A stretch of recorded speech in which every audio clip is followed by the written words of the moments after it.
This Christmas, I'ma make a memory. Written by OllieCollie on Ao3. Chapter 2. This Christmas comes a little differently, missing you and all the things that used to be. But time went on, and I can't help but wish you were right here next to me. This Christmas, I'ma make a memory, like we used to, gather round the Christmas tree. Christmas Memory by Elizabeth Grace Cole. Peter's heart is aching. It's not an unfamiliar feeling. There have been plenty of times in his 16 years that this weight has settled over him. He's lost a lot in that short span of time.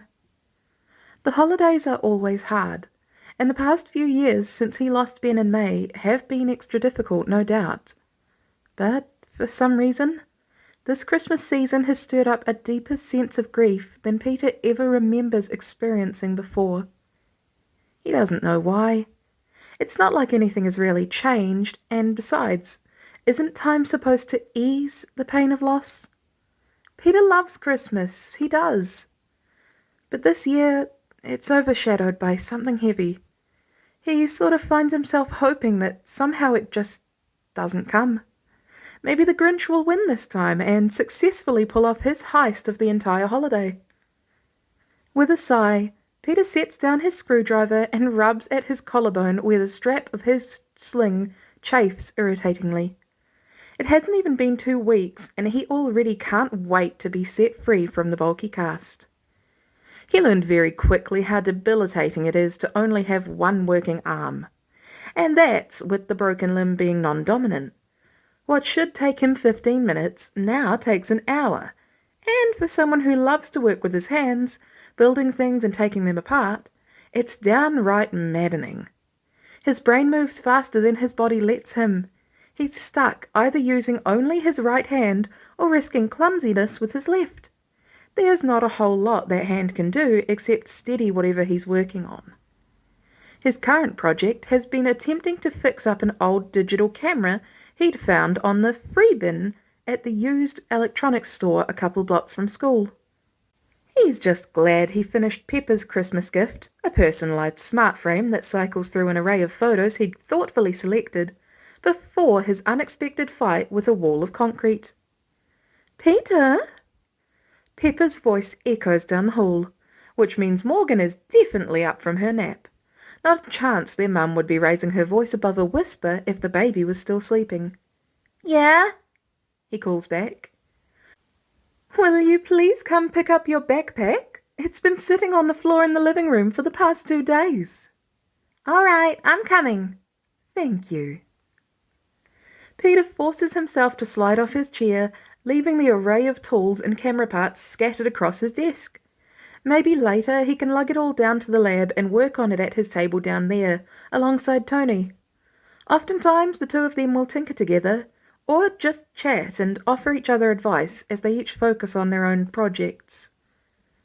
Except those late-night lab sessions tend to be when Peter is most likely to let slip any and all thoughts, even those that he means to keep to himself. Something about the quiet, calm familiarity of sitting next to his adoptive dad and building things.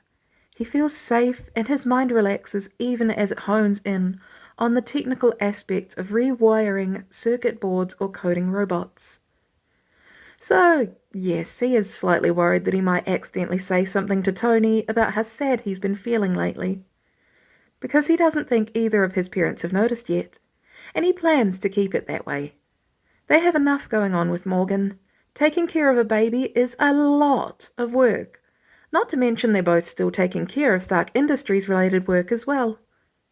With Mo's recent sleep regression keeping her parents up for hours on end every night, enough that they've started taking rotating shifts so that at least one of them can get some sleep each night, they are exhausted and preoccupied. Peter doesn't need to bother them with this. Besides, it's not a big deal. It's not like he hasn't dealt with these sorts of emotions before.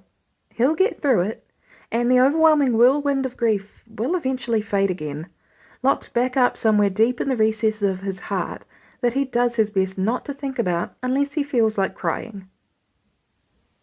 There's no sign of Pepper or Morgan when Peter pokes his head into the living room, but he can hear his baby sisters babbling close by, so he assumes they must be in the playroom or the kitchen. His bag is exactly where he left it when he got home from school the other day, leaning against the side of the couch. When he leans over to grab it, he spots a slightly bent corner of paper sticking out of one of the half-open backpack pockets. Peter's heart sinks. He bites his lip and pulls out the rumpled flyer, staring down at it like it personally offended him by simply existing. "Christmas feast!" the bold cursive header proclaims. He'd asked about it at a breakfast a few weeks ago. "Hey, the homeless shelter May used to work at is doing a big holiday meal thing on Christmas Eve. I was wondering if we could maybe go help this year." "That sounds wonderful, honey," Pepper says. "Let's talk about it more later, okay? You can give me all the details and we can put it on the schedule." Tony nods along, half distracted by Morgan throwing puffs from her high chair tray. Despite briefly mentioning it again a few days later, Peter is pretty sure his parents forgot. It isn't on Pepper's calendar this week, and she puts everything on there. Part of him knows he should try bringing it up again, but he doesn't want to pester them. It's a busy time of year, and with the upcoming holiday, Morgan and SI, they've got more than enough on their plates already. Plus, they already did the toy drive a couple of weeks ago. It was before Peter had broken his arm, so he was able to go as Spider-Man and stand alongside his parents as they gave away thousands of dollars worth of gifts to parents with kids who otherwise might not have anything under the tree come Christmas morning. They've done more than enough for him this year. Wanting them to spend time at a homeless shelter on Christmas Eve when they should be at home resting isn't fair. He glances down at the flyer in his hand again, skimming over the details. Then he stuffs the piece of paper back into his backpack and zips the bag closed. The brittle December air nips at Peter's cheeks the moment he steps out of the car, but he doesn't even notice the chill because he's so distracted by the glow of literally thousands of Christmas lights. Red, green, white, the colourful strands of lights adorn practically every space within their line of sight. Wow! Peter can't help but breathe as he takes in the lit-up park. Even from a distance, he can make out the giant inflatables lining the path. The sound of Christmas music drifts out to the parking lot from the speakers. "It's not too much on your eyes, is it?" Pepper asks, a twinge of concern in her voice as she opens the trunk to retrieve the baby stroller stowed there. Peter shakes his head. The lights are definitely bright, but they're not frying his vision. At least not yet. "Nah, I'm good." Not for the first time, he's thankful for his family's awareness of his enhancements. It's a relief not having to hide his sensory overloads and instead be given ways to properly manage them. The first months after the spider bite had been brutal on his body as he tried to adjust to his newfound abilities that were often more detrimental rather than beneficial. Eventually, he'd become more or less accustomed to the fact that he could now lift a car with one hand and hear the neighbour 3 doors down turning the page of a book, and learned how to open doors without using too much force. Poor Uncle Ben had been forced to fix far too many handles during that time. Peter fiddles with the strap of his sling underneath his coat collar as he waits on the others to finish unloading, the bulky piece of outerwear zipped up over his injured arm. Pepper had helped him tuck in the empty left sleeve so it wouldn't flop around all night. A hand claps him on the back. "You ready for this, bud?" Rhodey asks, leaning in and squinting toward the park as if he's strategically planning their attack on the walk-through holiday light display. "I'm thinking we raid the concession stand first, then head straight for the Avengers display." "Rhodey, you are not going to load my kids up with sugar and junk and then send them back home with me tonight," Tony warns, reaching back into the minivan to pull Morgan out of her car seat. "Of course I am," Rhodey retorts with a dismissive wave. "That's what good uncles do." Peter grins, shoulder bumping Rhodey's.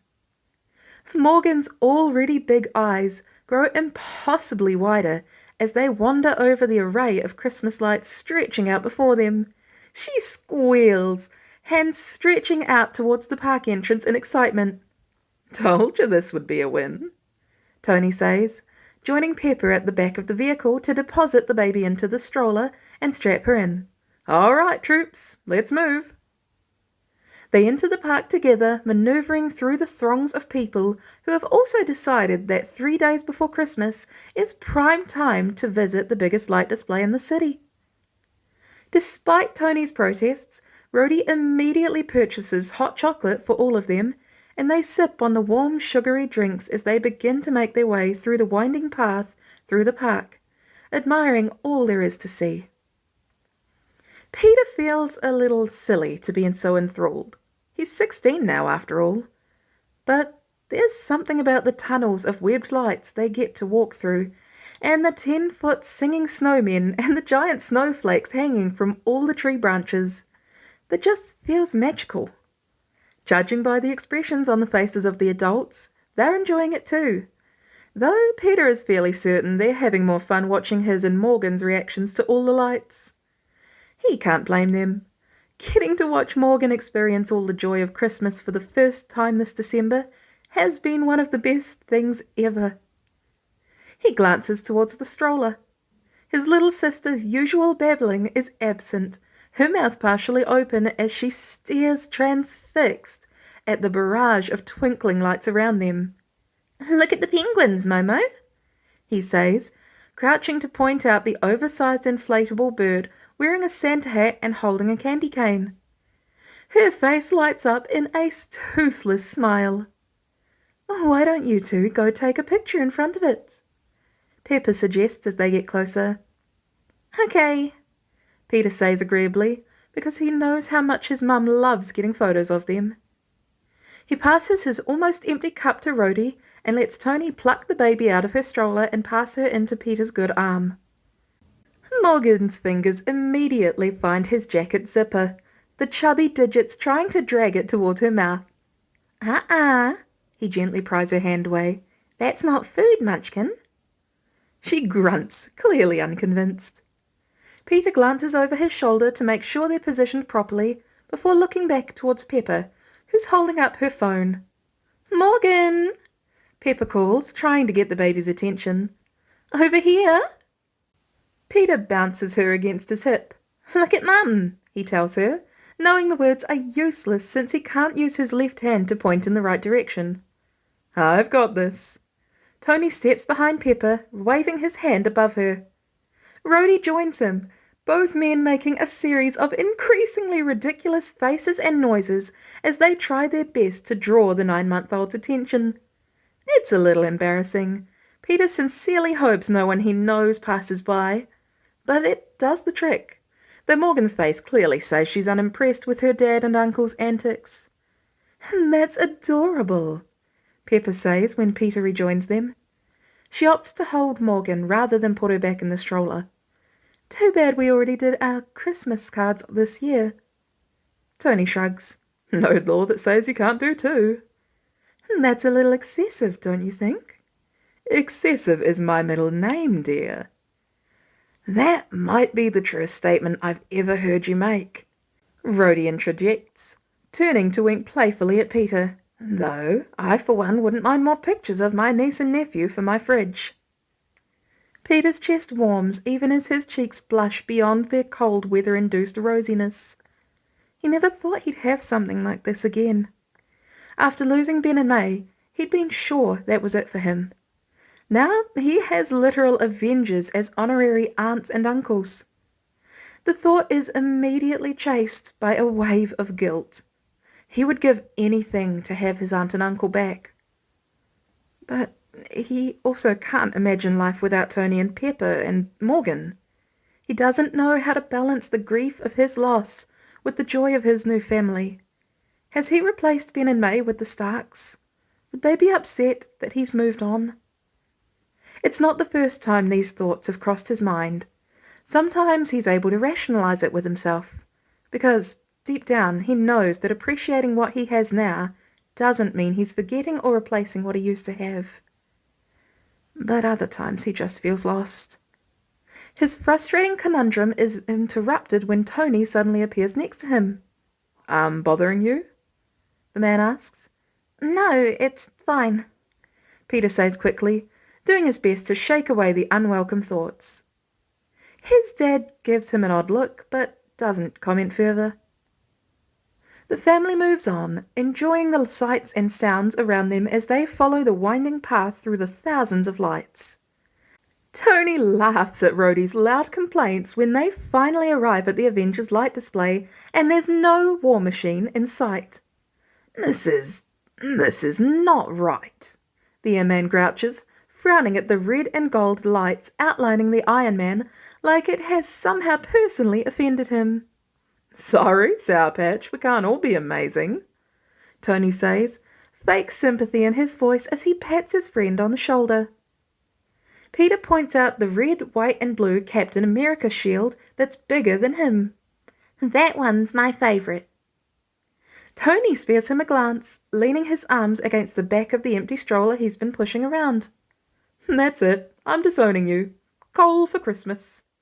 You wouldn't. You sure about that? Yes. Peter nods. Tony has too much fun buying gifts to give it up. Peter can't imagine what the living room is going to look like this year with it being Morgan's first Christmas. He thought there were a lot of presents last year when it was just for him. There's going to be absolutely no space to walk in the room this Christmas because it's going to be swamped with presents. Sucker, Rhodey says in an exaggerated whisper, smirking. Tony snorts. Oh, you're one to talk. Besides, I know the kid is kidding. No way he likes old Cap's lights better than the Spider-Man display. He motions towards the red and blue figure high above the other Avengers, lights flashing in a way that makes it look like Spidey is swinging through the sky with his webs. Rhodey glances up and his jaw drops. No way, he says. They've got Spider-Man and yet no War Machine. That's it. Where can I lodge my complaint? Oh, I'll tell you where you can lodge it, Tony says with a smirk.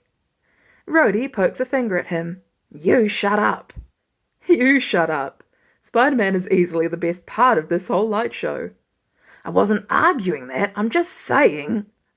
Peter snorts, tuning out the familiar banter and turning to look at the next light display. Instead, his gaze catches on a couple standing nearby. Or, more specifically, he sees the dogs they have on leashes next to them. He perks up.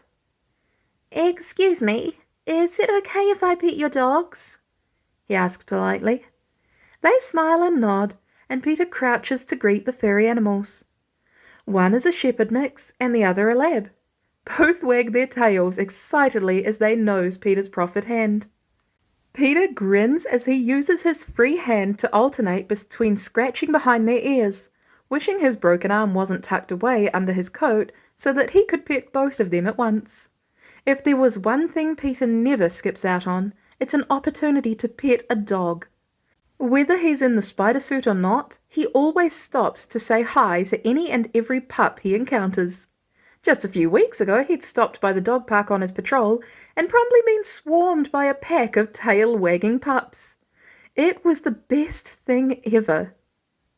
Eventually, he figures he'd better say goodbye before his family leaves him behind. He thanks the couple and jogs to catch up to where the others have moved on to the next display. What have I told you about stranger danger? Tony asks, a playful note underlying his words. You never told me anything about stranger danger, Peter replies, rubbing his hands against his jeans. Besides, dogs are exempt, always. Except that one yappy fluffball that bit me that one time, but that wasn't even technically his fault because he was scared since I was rescuing him from a burning building and I just had to grab him and go. Aha! And you remember the tetanus shot you had to get after that you complained about for 3 days? It hurt, Peter says petulantly. Why don't we do the Christmas train? Pepper suggests smoothly, effectively staving off what was bound to become one of those never-ending back and forths between Tony and Peter. She knows them too well. She points them in the direction of the ride. Peter knows what she's doing, but takes the bait anyway. He tugs his coat higher so the top of the collar is covering his cold nose. Okay. Funnel cakes? Rhodey asks Peter as they pass by another concession stand on their way to Santa's Choo Choo Express train station. No funnel cakes, Tony says. I already have one kid that doesn't sleep at night. They get funnel cakes. Hey. Tony raps his knuckles softly against the door before poking his head into Peter's room. He'd just put Morgan to bed and Pep is in the shower. He figured now was probably as good a time as any for a subtle check-in on the kid. The teen had seemed fine tonight, enjoying the Christmas lights along with everyone else. But Tony can tell something has been bothering his son the past few days. He intends to find out what it is. Hi, Peter says, glancing up. He's sitting on the edge of his bed, wearing a too big MIT hoodie and flannel pajama pants. His sling has been haphazardly discarded on the floor, and Tony bites back the urge to scold him for it. Tony leans against the doorframe, arms crossed. He's learned, through trial and error, and more error, that barging in like an emotional wrecking ball never goes well with this kid. Slow and probing is the way to go. So I'm thinking next year we deck the whole tower in Christmas lights. Put on the light show of the century. Peter snorts, dropping his phone onto the bed next to him. And to think Mummy says you used to be a total Grinch. I've been reformed, remember? Grinch's heart grew 3 sizes by the end of the movie. Now I love everything Christmas. Except Chippy, Peter interjects.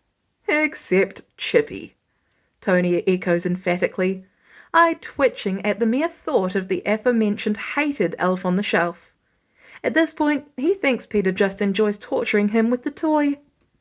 He pushes off the doorframe and steps into the room, grabbing Peter's desk chair and spinning it around before straddling it and resting his arms on the backrest. He lets the silence stretch just a little, not uncomfortable, but open. His gaze flicks briefly around the room, web shooters and some other project taking up the entirety of the desk, a half-finished Lego set on the floor, a small pile of wrapped gifts shoved under the bed. On the bed is Peter, fidgeting with the hem of his hoodie, thumb worrying the soft fabric as he tracks Tony's movements. Are you doing okay, Pete? He asks carefully, easing into emotional territory. Peter looks back up at him, brow furrowing slightly as their gazes meet. Yeah, he says. Why? I know the holidays can be hard sometimes. Tony shrugs, trying to be nonchalant. And that's okay. Peter doesn't answer, just sniffs and goes back to picking at loose threads, and Tony isn't sure how to take that response. Pep and I are here for you, whatever you need. I know. Thanks, Dad. Maybe a little more prodding. You know you can talk to me about anything. Yeah, Peter says with a nod, but the word is half-hearted. Which Tony gets.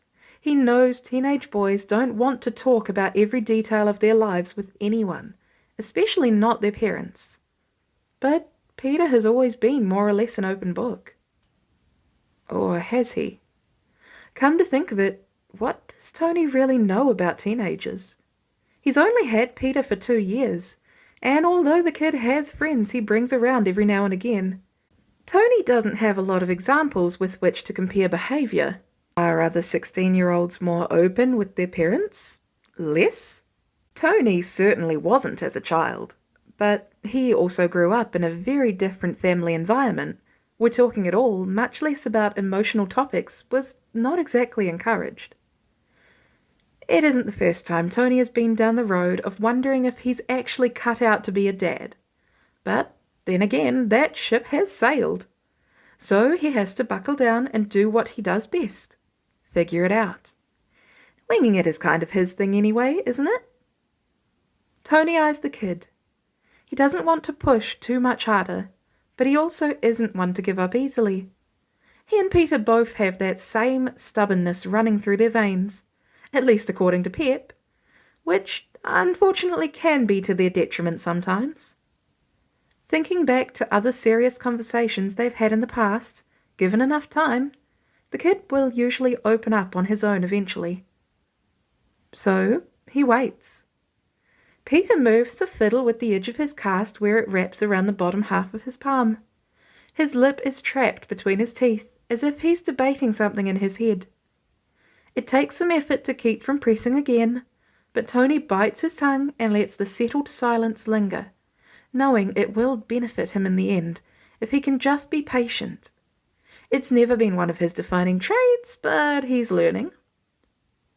Peter is frowning down at his cast like it's personally offended him, and although it sort of has, Tony is willing to bet the expression has more to do with the teen's internal turmoil than the blue plaster encasing his broken bone. Another minute passes, then 2. Peter glances up at Tony, back down at his hand, and then away from both. He takes a deep breath. Finally, just when Tony is certain he's about to explode, Peter starts to open his mouth. A loud cry interrupts from the other room, echoing down the hall and turning the output from the baby monitor in Tony's hand into pure static. They both wince at the sudden, intense crackling, and Tony quickly twists the little knob on top of the device until it clicks off.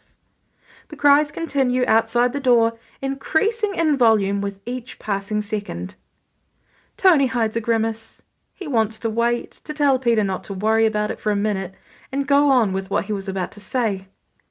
But Pepper is in the shower, and Morgan sounds like she's being tortured in her crib, and the moment for uncomfortable truths has passed. Whatever vulnerability had been present in Peter's eyes moments ago has dissipated. The teenager's thoughts locked safely back behind their wall. Morgan screams again. An expression of mild concern passes over Peter's face, his forehead wrinkling slightly. "You should probably go check on her," he suggests. Tony frowns apologetically at his son and sighs. "Yeah, sorry, buddy," he says, wincing when another piercing wail inundates their ears. He stands to his feet. "Hold that thought." Peter waves him off, some odd mixture of relief and longing passing through his eyes. Tony pauses in the doorway and lingers for a beat, as though if he stands there long enough, the moment might come back on its own. It doesn't. "Don't stay up too late," he finally says, the words locking a door that has already been shut. Peter nods. "Night, Dad." "Good night, kiddo." As he steps into the hall, Morgan's cries sharpen, urgent and demanding. Tony's chest tightens with helpless frustration. He can fix a lot of things, impossible formulas, faulty wiring, heck, world-ending threats. But this, one kid who won't sleep and another who it's becoming increasingly clear is going through something but won't open up about it. He doesn't know how to fix that. "You could not possibly have had worse timing, little miss," he grumbles to Morgan as he enters her room. "You've got to share Mummy and Daddy with your brother."